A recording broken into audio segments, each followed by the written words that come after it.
All right, here we go. All right, welcome. Hey girl, how you doing?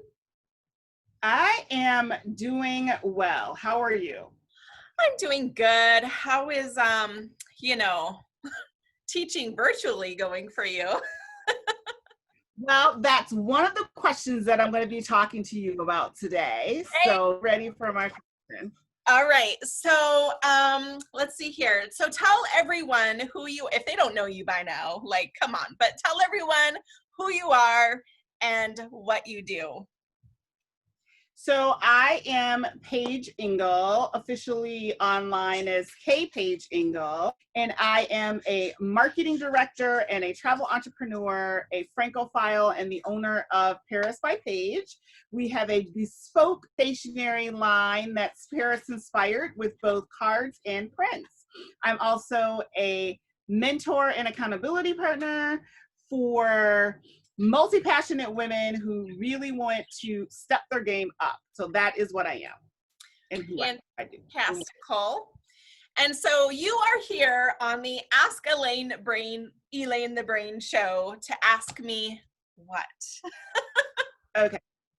So, as you know, many families are starting the whole back to school, switching of schedules and programs. So, every community is a little bit different with how they are tackling this challenge right now after quarantine and COVID.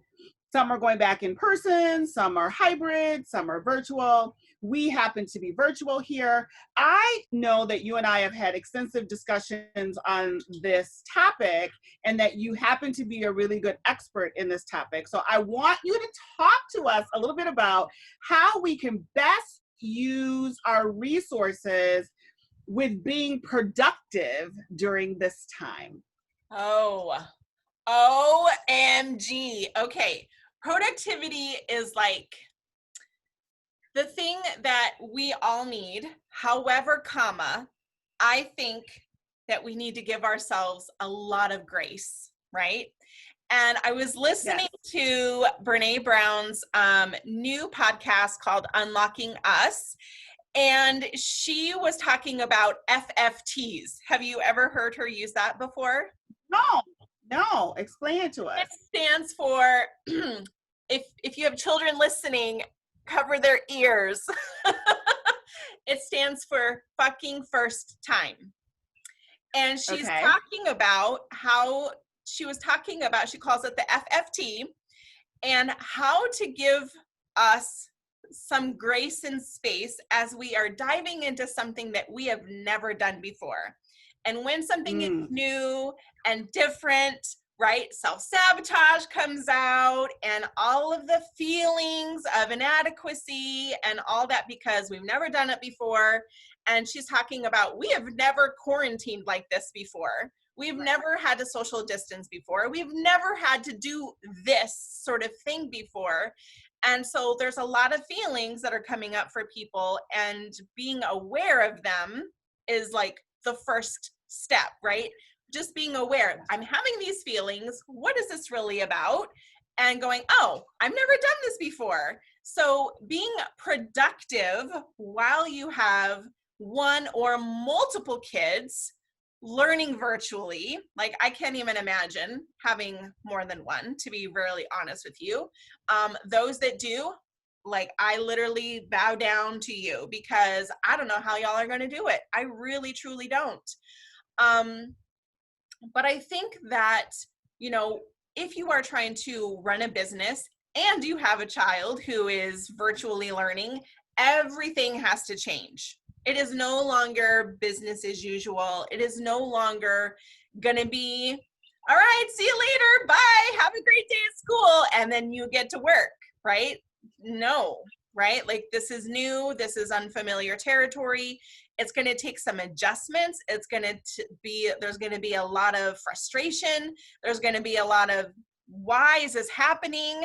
How do I move forward? And I think you got to give yourself some grace, right? And do what you can do, but stop putting so much high expectations on yourself, because this is brand new territory, and it may just start to transform and look different. And once you get into the groove, I know like this is like the first week for you. And once you get into a groove, you'll be able to figure out what can you do while he's doing work, right? Realistically, where does he need your support? Where does he not need help? And then be able to schedule time in for you to get things done.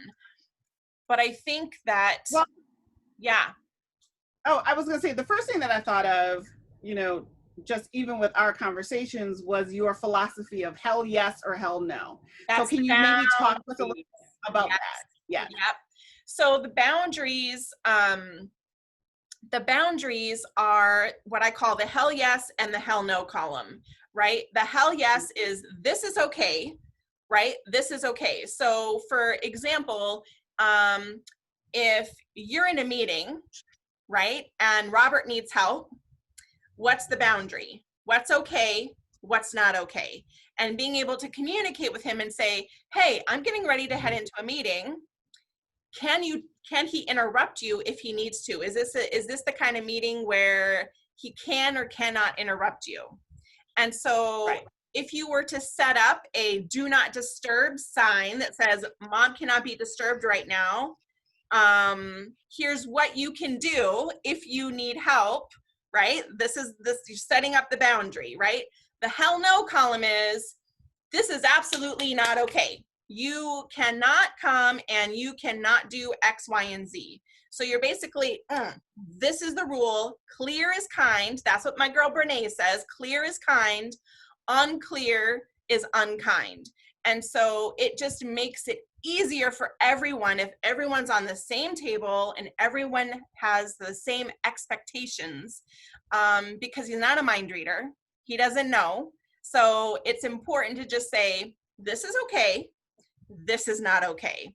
And just lay it out and go through those very different scenarios in order so that he doesn't get frustrated, you don't get frustrated, and everybody knows like, hey, it's okay to interrupt me on this meeting because it's not, it's a bunch of people that we all have kids, we're all in the same boat, or this is, I cannot be interrupted for this because I'm recording, I have a super special interview or whatever, just being able to let him know, I think will help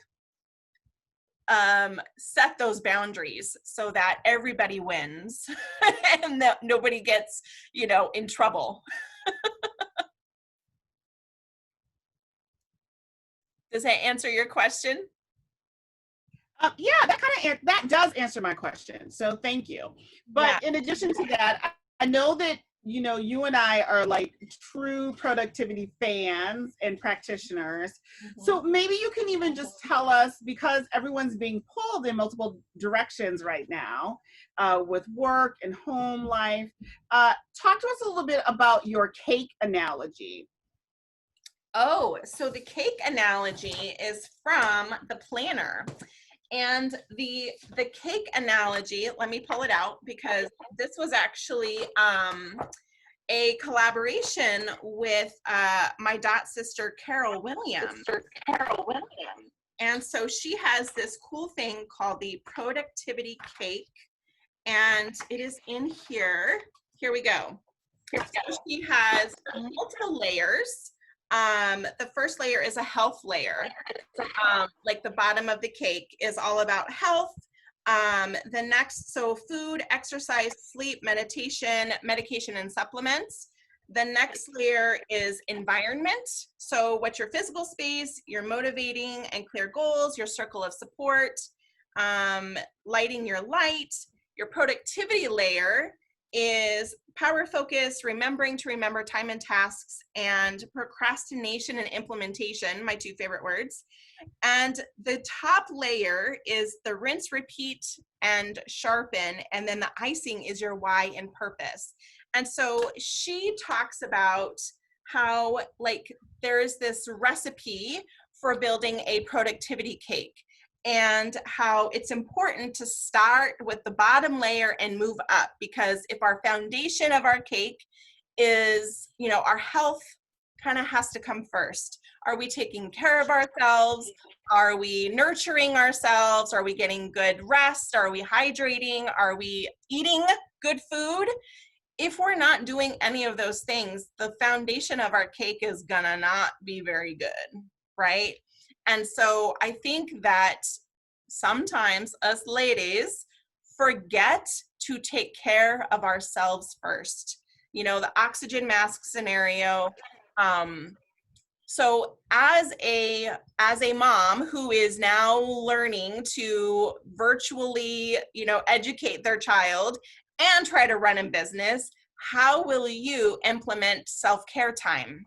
You know, do you have to get up earlier? What are you going to do to take care of yourself first so that you can be present and a helpful, productive mom to your child and run your business? Well, I happen to know that there is a fantastic self-care list in the planner. So if you do not have your self-care right now, make sure you go and buy that planner. Yes, there is 30 ways that you can practice self-care in every planner. Just little things that you can do to make sure that you're taking care of yourself, because I think that it's so important.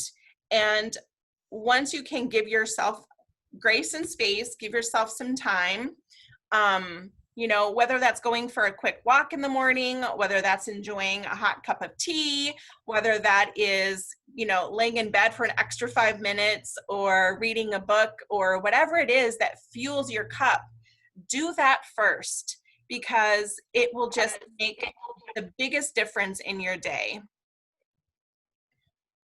Yes. Well, woo! You answered my question. Good. It's, you know, I have to express sincere gratitude because, you know, Anthony just went off to college, and so now I'm an empty nester without this problem that all of my other mom friends are going through, is that I no longer have, like, I don't have this problem anymore at all. And so it's like trying to put myself in someone else's shoes, like your shoes or any of the other friends I have. I'm just like, man, y'all are my heroes. And I just have so much respect for all of you, because this is an FFT for sure. And like literally this was Brene Brown's like first episode of her podcast was the FFT. And I was like, how appropriate. Because Yeah. she talked about the fear of, she loves podcasting, but advertising a podcast is something she's never done before. And so it kind of put her in that, oh crap, oh no, like what are these feelings I'm having, you know? And I think that we can utilize that example that she gives around doing something for the first time and knowing that it doesn't have to be perfect. And she says, I'm here to get it right, not to be right. And I think I'm like, that is so perfect in so many ways for so many different scenarios, is that showing up to just get it right, but not to be right. And I'm going to start trying to implement that myself because I love to be right, but it is not, I need to not always try to be right and just get it right. Right. That is right. So what are some of the biggest challenges that you are having as doing this virtual learning? Well, I think the biggest challenge is the expectations that are being placed on students and on families. And there are lots of technology issues that are beyond people's control. That's a big one. And accessibility for students. I think that's going to be a challenge across the country, that the students not only have technology, but also internet service.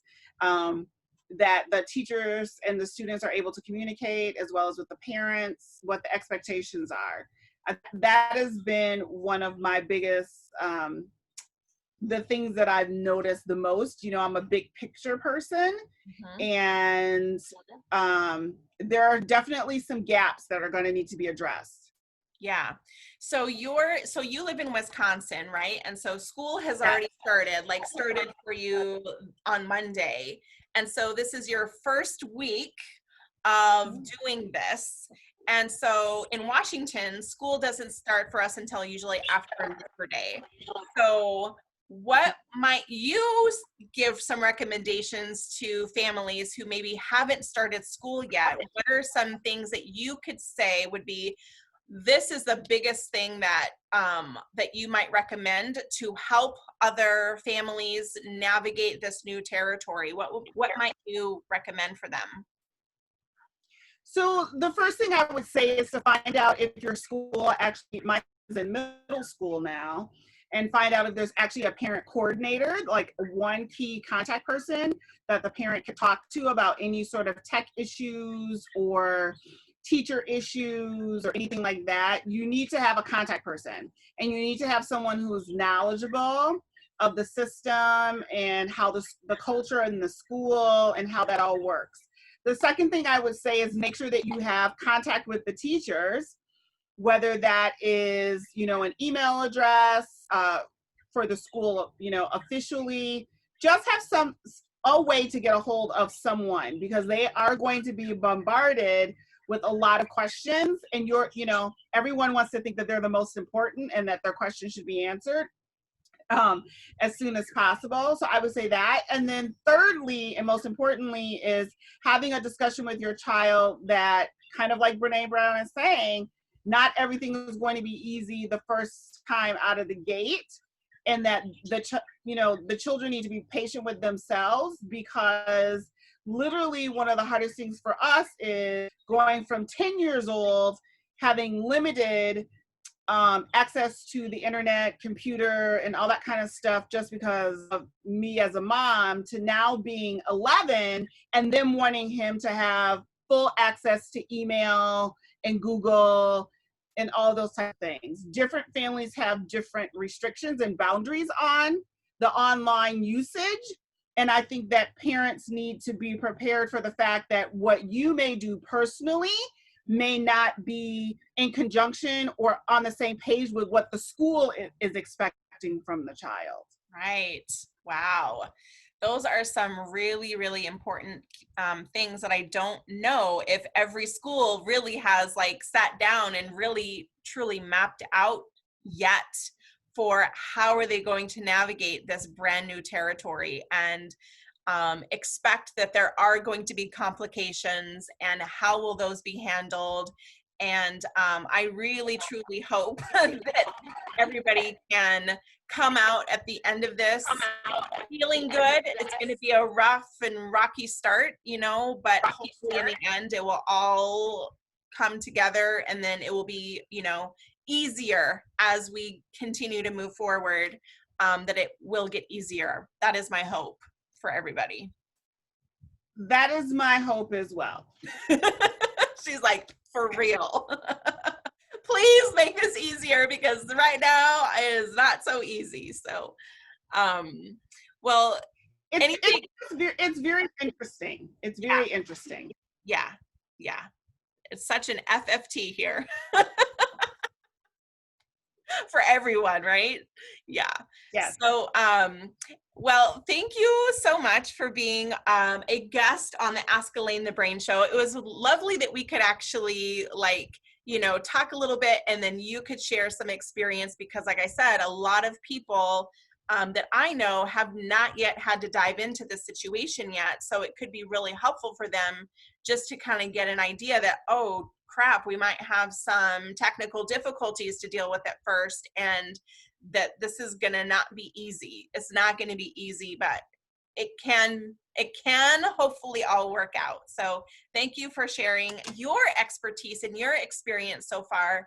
And hopefully that will help some families who are getting ready to navigate this brand new, unfamiliar, uncharted territory. into virtual learning. And so thank you again. Thank you, Elaine, and just doing all the great things that you're doing and helping people with figuring it all out and strategizing and leveling up their business and their leadership skills.